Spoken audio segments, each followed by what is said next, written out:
Good morning mga mare, samahan niyo pala akong maganda ng almusal ngayon.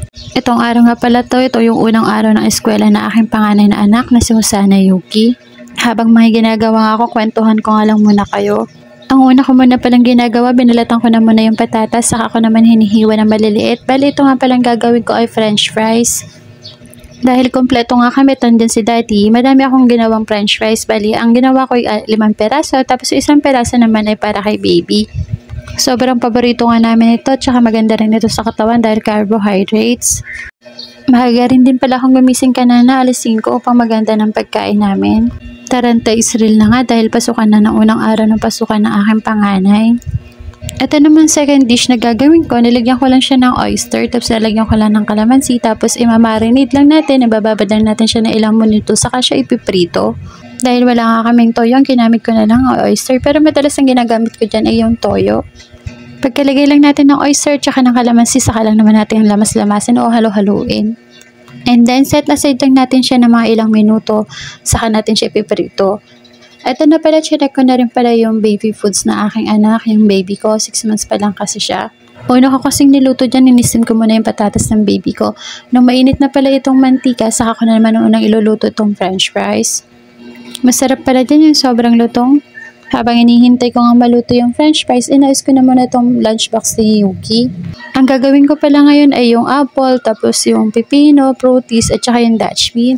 Dahil first time pa lang naman niya mag-aaral, bali nag-experiment lang muna ako, hindi ko pa naman masyadong tinitignan ko pa't ino-observe ko kung ano yung mga kanya, kung kaya niya ba itong ubusin or konti lang muna. Siyempre, maganda kasi ang prepared na lang talaga is yung nagbibigay sa kanya ng energy. Mas lalo ngayon, ang dami nilang activity sa school. Yung anak ko kasi sobrang hyper niya. Nag-slice lang din ako ng maliliit para naman dun sa apple niya. Nung natapos ko naman yung apple, tinignan ko naman itong luluto ko. Sinalang ko na rin ulit yung aking patatas. Saka naman ang ginawa ko naman dito sa pipino, tinanggal ko na muna yung buto niya, saka ko binalatan, tapos slice lang natin siya na maliliit. Sobrang nakakatawa at nakaka-enjoy kapag first time ma'am. Ito na nga pala yung inaabangan ko talaga na gumawa ng mga lunchbox niya o yung mga babaunin niya. Kakaiba yung pakiramdam at saka sobrang excited ako. Nung nag-guide ko na yung mga ilalagay sa lunchbox niya, ito naman yung ginawa ko. Ito nga pala lunchbox niya, nabili ko lang dun sa Big Save. Ganito lang yung paggawa ko. Inilagay ko muna pala yung mga star doon na lang sa gitna kasi medyo maliit na dito sa side na to. Tapos ilalagay ko lang dito sa kabilang side yung Dutch meal at saka yan naman yung fruities. Maliit lang na muna yung binili ko. Gusto ko lang kasi madami yung mga compartment na lalagyan para madami rin ako may ilalagay na pagkain niya. At sobrang tuwa ko na nga at napakaganda naman itong nabili ko at simple lang siya. Ito na pala yung pinaka-outcome niya. Kasi lang ginawa ko dyan, tinanggal ko ulit yung Dutch meal, nilabas ko na lang. Tapos inilapag ko na lang yung mga fruities dun sa pinaka-lunchbox niya. Pagkatapos ko naman sa lunchbox, luto na rin ang ating french fries, hahanguin na natin. Saka na naman natin i-deep fry itong aking manok na lulutuin. Nung nasalang ko naman na itong manok, hiniwanan ko naman na saglit, inasikaso ko naman yung pancake. Bumili pala sila Daddy Raya ng pancake na 500 grams. Ang ginawa ko lang dito, konti lang yung nilagay ko, hindi ko naman inubos yung isang pack ng plastic. Tapos lalagyan ko lang siya ng tubig kasi may lasa na rin siya, tsaka masarap. At ito, pag lulutuin mo siya, sobrang lapit, tsaka masarap talaga siya at nakakabusog. Pagtapos ko namang haluin yung pancake, binalikin ko naman itong manok, binaliktad ko lang saglit. Lutuin lang natin yung kabilang side niya ng mga ilang minuto. Kapag luto na, pwede na natin siyang hanguin. Madalas pala pag piniprito ko yung breast part kasi mas maganda siyang iprito tsaka mas marami kasing makukuha ang laman. Kapag luto na nga yung manok, ang next dish naman natin ay yung ating pancake. Naglagay lang din ako ng olive oil kasi nga abala ko dito bibigyan ko din si baby ng kaunting pancake. Kapag mainit na ang ating frying pan, ilalagay naman natin dito yung ating pancake tapos lutuin lang natin ng mga ilang minuto. Maganda nga yung pancake na to kahit di ka maglagay ng itlog, malasa na talaga siya. Saka naman yung kabilang side, lulutuin natin. Pagkaluto naman ng pancake, ang ginawa naman namin ay pinainit muna namin dito sa frying pan itong aming tirang kagabi na pizza. May natira din pala kaming kanin kagabi kaya ang gagawin ko naman dito ay sasangag ko. Una ko munang ginawa, naggisa muna ako ng bawang, saka naman nilalagay dito yung lamig na kanin. Kapag luto na at handa na ang lahat, saka naman natin siya ilalagay dito sa mga plato.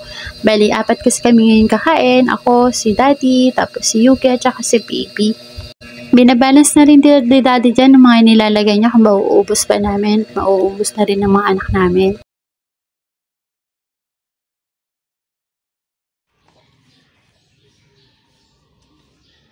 Handa na pala ang ating pagkain, kain tayo mga mare.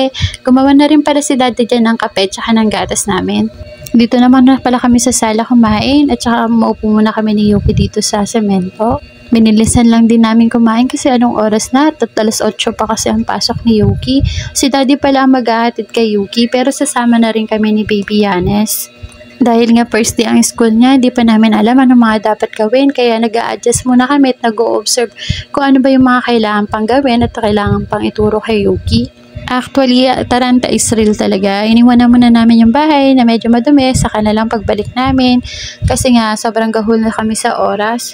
At sobrang thankful nga din ako at napakabait ng baby ko na si Baby Yanis at sumama siya doon, hindi naman siya umiiyak. Ako pala yung pumasok doon sa loob tapos si Daddy tsaka si Baby nasa labas lang sila nag-aantay.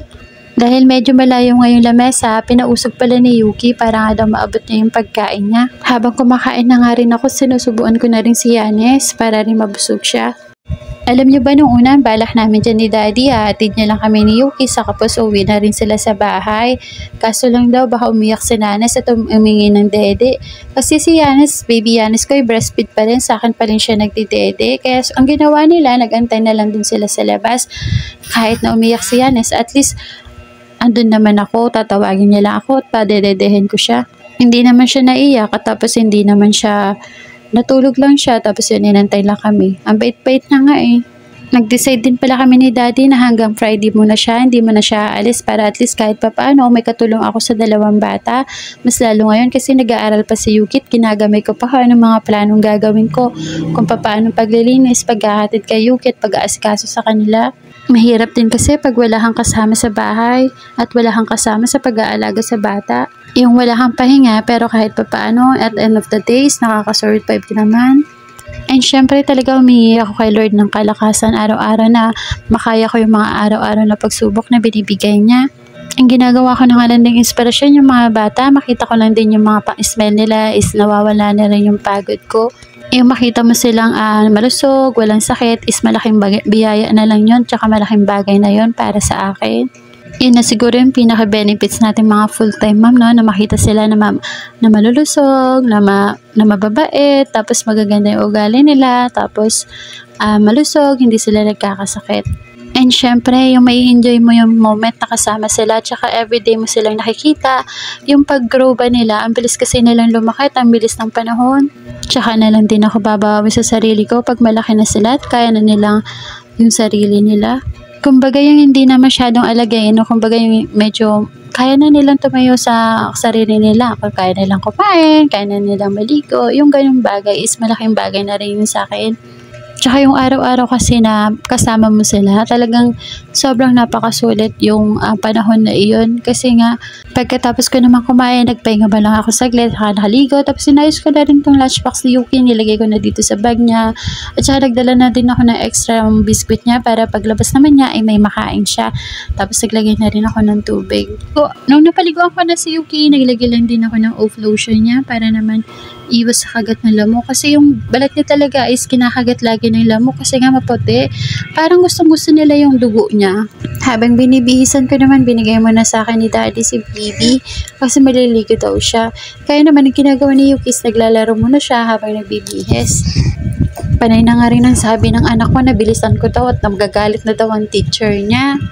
Actually, maaga pa naman kasi maaga rin naman yung malapit lang pala yung kanyang papasukan dito sa bahay.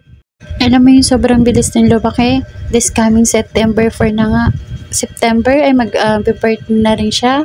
September 17, magpo 4 years old na rin siya. Pagkatapos ko naman isuot yung dress niya, nilagay ko na rin yung kanyang medyas. Nilagyan ko muna siya ng cologne. Yung cologne niya pala ay doon sa Sweet Sal. In-order ko lang din doon kay tita. Nasa 150 pesos lang ata yun. Ang una ko munang nilagay na medyas niya ay yung mahaba. Meron din naman siya medyas na maiksi. Pero ito muna yung itatry ko muna kasi nga first day pala naman ng pag-aaral niya. Tinatanong niya rin nga ako kung Makati daw eh. Sabi ko nga, tinatanong ko rin ba siya kung Makati. Hindi naman daw. At saka maganda rin naman daw, sabi niya. Kawawa naman yung baby na yan. 4 stars. 4 stars. Apat yan, apat. Okay, next. Si Brian. Jarin.